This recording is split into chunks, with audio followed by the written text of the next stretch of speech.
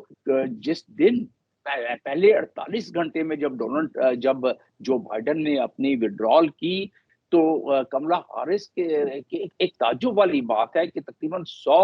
Million donation 24 hours میں آ گئی اس کے پاس. تو یہ جو ڈونیشن کا وہاں گیم ہے اس سے بھی اندازہ ہوتا ہے کہ ڈونیشن کس کو زیادہ مل رہی ہے. حالانکہ اس میں کمپنیاں شمار ہیں، اس میں انڈیویجول شمار ہیں، لیکن جو اس میں زیادہ تر انڈیویجولز کی وہ ہے. اور پھر جس طریقے سے آڑے ہاتھ لیتا ہوا ایک پروسیکیوٹر رہی ہے نا وہ، تو انہوں نے آڑے ہاتھ لیتے ہوئے، میں صرف یہ بتانا چاہ رہا ہوں کہ یہ ٹرینڈ کیوں بڑھ رہا ہے کملا ہارس کا، اس کے لحاظ سے کچھ چیزیں پیش کر رہا ہوں آپ کے ناظرین کے لیے. تو ڈونلڈ ٹرمپ کے سیکشول ابیوز کے بارے میں جو ان کو پنشمنٹ ہوئی ہے، جو ہش منی کے بارے میں 34 کاؤنٹ جو کنوکشن ہوئی ہے، حالانکہ اس کی ابھی نومبر کے آخر میں دوبارہ اپیل کی ہیئرنگ ہے، اس کو انہوں نے کافی آڑے ہاتھ لیا ہے. اور اس کے بعد جو انہوں نے ذکر کیا کہ جو بڑی کمپنیوں کے بارے میں، فلائٹ آف منی کے بارے میں، اور انہوں نے بتایا کہ ریپبلکن میں جس طریقے سے سرمایہ دار موجود ہیں وہ اپنا فائدہ زیادہ دیکھتے ہیں کہ متوسط طبقے کا کہ شخص کا. تو یہ جو انہوں نے باتیں کی، قصہ مختصر کر کے میں یہ بتانا چاہتا ہوں کہ جو انہوں نے باتیں کی اس میں زیادہ تر متوسط طبقے جن کی آبادی، اور جو وہاں آپ کو اندازہ ہوگا کہ امریکہ میں تقریباً 60% لوگ وہ اپنے ہینڈ ٹو ماؤتھ پے چیک کہلاتا ہے کہ وہ ہفتے کے ان کو ایک چیک ملتا ہے، بس ادھر سے انہوں نے اپنا خرچہ پانی کیا، پھر وہ ہفتے کے بعد ان کے بالکل کنگال ہو کے بیٹھے ہوتے ہیں. تو اس لحاظ سے دیکھا اگر جائے تو یس، کملا ہارس کے ٹریجیکٹری ذرا زیادہ بہتر نظر آ رہی ہے اس دفعہ، اور اس ٹریجیکٹری کے مطابق اگر اسی ٹریجیکٹری سے چلتے رہے جو کہ نظر آتا ہے. اور رہا سوال 2 حملوں کا ڈونلڈ ٹرمپ پر، پہلے حملے کے بعد ان کا گراف کافی بہتر ہوا تھا، اور اس گراف کے بعد ان کی سروے پول میں بھی بہتری آئی تھی. تو اس لحاظ سے اگر دیکھا جائے تو اب وہ گراف ان کا آہستہ آہستہ کم ہو رہا ہے. لیکن اگر اس کو آپ ڈاکٹر صاحب میں ڈیموگرافک کے ایک اور لحاظ سے سوال بڑا دیکھیں تو کرٹیکل کر رہا ہوں جو میرے خیال میں عام آدمی نہیں کر سکتا ہے. وہ جس طرح سے انالیٹیکل ہے کہ اگر آپ، میں کوشش کروں گا جواب دینے کی. نہیں آپ سے ہی کر رہا ہوں اور کسی سے نہیں کرتا ہوں میں ایسے سوالات جو، کیونکہ یہ مشکل سوالات ہوتے ہیں اور بغیر ریسرچ کے جواب نہیں دیے جا سکتے ہیں. دیکھیے میں یہ کہہ رہا ہوں کہ جب یہ فیصلے ہوتے ہیں، ایک طرف جو ہے جو پولرائزیشن ہو رہی ہے وائٹ کی اور نان وائٹ کی، اور دوسری طرف جو ہے وہ کملا ہیرس جو ہے اپنی جو اپنی قابلیت کا اظہار کر رہی ہیں، اپنی برتری جس سے بن رہی ہے، جس سے وہ بتا رہی ہیں کہ میں کتنی قابل ہوں اور کتنی صاف ستھری ہوں، جبکہ کتنا داغ لگے ہوئے ہیں، کم سے کم 2 داغ تو لگے ہوئے ہیں جیسا کہ آپ نے ذکر کیا اس پر ٹرمپ پر. اور اس کے علاوہ وہ جس طرح سے رف بولتے ہیں، اور جو کہ میرے خیال میں جو کاؤ بوائے جو اسٹائل ہے امریکہ میں پسند بھی کیا جاتا ہے، وہ اس انداز سے وہ گفتگو کرتے ہیں. تو کیا چیز ایسی ہوتی ہے ان دونوں میں سے کون سی چیز پریویل کرتی ہے؟ What is the resultant value دونوں کے درمیان میں؟ اگر ہم جب بحث مباحثہ کریں تو کیا لوگوں کو بھائے گی؟ یہ انداز گفتگو جس کو جو کاؤ بوائزم ہے، یا جس طرح کا بھانڈ پن جو ہے وہ جس طرح سے ٹرمپ کر رہے ہیں وہ پسند آئے گا ان کو، یا یہ جو ریزن ہے جس پر یہ کملا ہیرس جو ہے وہ اپنے آپ کی بڑھتی نظر آتی ہیں وہ پسند آئے گا؟ جی میں اس میں سب سے بڑی میرے لیے بنیاد اس سوال کے جواب دینے کے لیے سامنے جو ہوگی وہ 2 بنیادیں ہوں گی. ایک تو یہ کہ ڈیموگرافی اس کنٹری کا کیا ہے، یعنی کہ اس وقت ہم یونائٹڈ اسٹیٹس کی بات کر رہے ہیں تو اس کی ڈیموگرافی کا کیا ہے، کیا کمپلیکشن ہے ڈیموگرافی کا. اور دوسرا یہ ہے کہ اس وقت دنیا میں رائٹ ونگ کا ٹرینڈ کیا چل رہا ہے، جو شدت پسندی دنیا میں کیا آتی جا رہی ہے. ان 2 چیزوں کو اگر ہم ذہن میں رکھیں تو ہمیں خود جواب اس کا مل جائے گا. تو پہلی بات پر آتے ہیں کہ امریکہ کی ڈیموگرافی جو جس انداز میں اور جس دیکھیں نیشن اسٹیٹس کی آج کل بہت زیادہ بول بالا چل رہا ہے، پوری دنیا نیشن اسٹیٹس مطلب یہ قومیت تو وائٹ سپرامیسی وہاں ایک قومیت ہے، وہ وائٹ سپرامیسی کو لے کر ڈونلڈ ٹرمپ چل رہا ہے، وہ کاؤبوائے انداز جو ہے اس حساب سے، تو وہ وائٹ سپرامیسی آپ اندازہ کریں، ایک سروے میرے نظر سے گزر رہا تھا تو جو ماچو ٹائپ جو وہاں ایون وائٹس کے علاوہ ہیں براؤن، تو وہ ڈونلڈ ٹرمپ کو انہوں نے پسند کیا ان سروے میں، حالانکہ ہم نے سروے کی بات کر لی تو اس پہ بہت زیادہ ریلائی نہیں کیا جا سکتا، اس میں کنیکٹنگ دا ڈاٹس ہوتا ہے باقی چیزوں کو بھی ملا کر، تو اس لحاظ سے اگر دیکھا جائے تو یہ جو تقریباً گیپ ہے 11% کا، وہ کافی بڑا گیپ ہوتا ہے، اور وہ 11% کا جو گیپ خاص طور پہ سوئنگ اسٹیٹس جو ساتھ ہیں اس میں اگر دیکھا جائے تو وہاں کملا ہارس کو، اور جو کر رہی ہیں وہ محنت، ان کو کملا ہارس کو بہت زیادہ یعنی کہ ڈیموکریٹس کو بہت زیادہ محنت کرنے کی ضرورت پڑے گی۔ میرا اپنا ماننا یہ ہے کہ ڈونلڈ ٹرمپ ہو یا کملا ہارس ہو، کشمیر ہو یا فلسطین ہو، اس میں کوئی فرق نہیں آئے گا، وہ صرف اپنے ووٹر سپورٹر کو جو ہے ان کو ان کی اس کے لیے ڈائجسٹ کرنے کے لیے یہ باتیں کرتی ہیں، اور صرف الفاظ کے مرہم ہوتے ہیں جس کو آگے پیچھے کرتے ہیں، پالیسی اس معاملے میں تبدیل نظر نہیں آتی۔ تو جی یہ بہت بہت جیو شکریہ ڈاکٹر پولیٹیکل جمیل احمد خان صاحب، لینڈسکیپ،